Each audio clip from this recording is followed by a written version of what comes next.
Hello আসসালামু আলাইকুম guys, তো সবাই কেমন আছেন? আশা করি ভালো আছেন। আজকে আসছি সুরঞ্জনা ইকো পার্কে। এটা হচ্ছে বরগুনাতে অবস্থিত। সো এটা হচ্ছে চরের সাইডে, খুবই সুন্দর করে করছে। তো ঢুকতেই টিকিট নিল 100 টাকা আর এই পার্কের মতো। আর এই যে এটা অনেক বড় এটা হচ্ছে পদ্ম ফুলের নদী।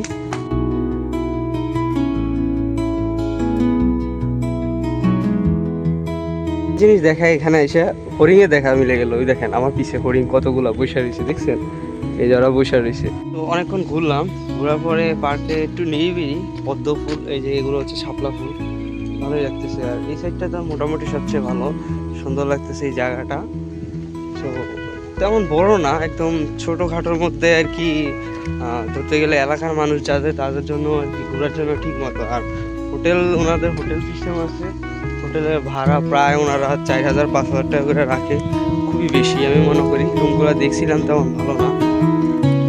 এখানে কফি টফি খাওয়ার জন্য বিকাল টাইমটা সবচেয়ে বেস্ট হবে। আমি দুপুর টাইমে চলে আসছি। সাউন্ডের মতো করছে, বসার জায়গা আছে।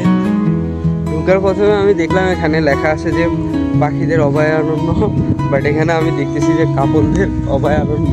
তাই এই জায়গাটা আবার না ভুলে চলে আসছি আমি এই পার্কে।